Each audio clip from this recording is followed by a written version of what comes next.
Posted by you/helpful_listen_1765. I, 47M, have a comfortable and fulfilling life. I have a job I truly enjoy, I live in a nice suburb, and am blessed with 3 wonderful children, 8M, 6F, and 4F, and a lovely wife, Emily, 45F. I've always felt Emily and I were an ideal match. However, a recent email I received has deeply unsettled me and planted a seed of doubt in my mind. Emily lived in the UK between 2010 and 2015, during which time she pursued a PhD. Because she lived there so long, she developed many close friendships and has made it a point to return every couple of years to maintain those ties. This past August, she traveled to the UK for 3 weeks to attend the wedding of one of her close friends. After some consideration, we agreed that it would be best for me and the children to remain at home, as I could not take that much time away from work, and the children were unlikely to find much enjoyment in such an event. Emily departed, returned as expected, and life returned to normal for us. Last week, I received an email at my work address. It was supposedly from the wife of Emily's friend. I'll call him Jake, 44M. According to this woman, she has a very strong reason to suspect that Jake and Emily engaged in an affair. She listed her suspicions, noting that Jake had picked Emily up from the airport, spent considerable time at her hotel, and that the two of them frequently went out to dinner alone. She even included pictures of my wife's earrings, which she said she found in Jake's pockets while doing the laundry, and pictures of a lipstick stain on his shirt. The color is one I recognize as something Emily often wears. There is other evidence she mentioned, but for the sake of conciseness, I will not include it here. All this was a lot to absorb, and for a while, I thought it was some sort of joke, so I tried my best to ignore it, but it kept coming back to my mind. I remember that before her trip, my wife would talk to all her friends there. I don't know if this email is influencing my memory, but I think she probably spoke with Jake the most. Additionally, I know Emily never liked Jake's wife, though I can't say why. I've never pried into Emily's phone or social media accounts before, but I feel very tempted to now. However, I know I'd feel terrible if I looked and found nothing. Also, if I start acting suspicious, wouldn't she just delete everything out of fear of being found out? I am unsure of how to move forward and would welcome any guidance on handling this. The best I can currently come up with is asking to see her phone immediately after confronting her about it so as to not give her time to delete anything, though part of me thinks this would upset her and potentially not even show anything. Would I be wrong for telling my wife to show me her phone after I got an email accusing her of cheating? Edit. I forgot to include that my wife no longer has these earrings. She wasn't wearing them when she returned, and when I asked, she said she lost them. Update 10 days later. A few hours after sharing my first post, I confronted Emily, and she confirmed my fears.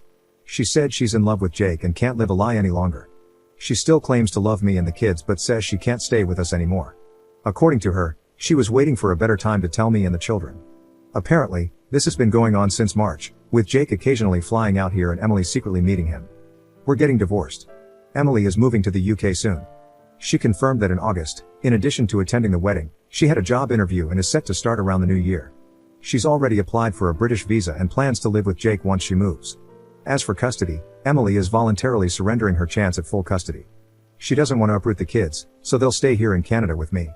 There's a part of me that appreciates that decision, but there's also a part of me that is astonished at how easily she's walking away. She wants to pay child support, but I'd rather raise my children without her financial influence. That said, the court will likely insist on support, regardless of my feelings. Emily is also seeking structured visitation rights, which, given the circumstances, will likely be granted. Based on what I've been told, the court generally leans toward arrangements that allow both parents to maintain relationships with the children, even when one is relocating to a different country. The lawyers are still working out the details, but it seems she'll have visitation during school breaks and holidays, with the possibility of virtual calls in between. I've been keeping things as amicable as possible, and the more cooperative I am, the more Emily seems to agree with my demands. We are also discussing the future of our home. Emily has expressed a desire to sell the property and divide the proceeds. While I am reluctant to part with the family home, it is unlikely that I have much of a choice since it was bought during our marriage. For now, our lawyers are still working through the details, and no final decisions have been made. Given the situation, it could be a while before we reach a resolution. In the meantime, I've been advised not to make any major financial moves. As much as I want to stay here with the children, I know selling is most likely inevitable. As of this writing, Emily is in an Airbnb, and Jake has flown here to stay with her. They plan on traveling to the UK at some point in the near future. My lawyer tells me that adultery isn't grounds for special treatment when it comes to custody or property division.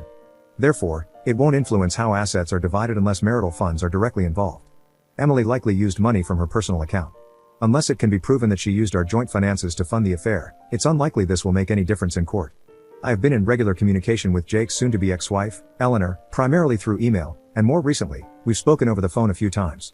Eleanor apologized, saying she felt guilty for telling me about the affair and worried that if she hadn't, maybe my marriage could have been salvaged.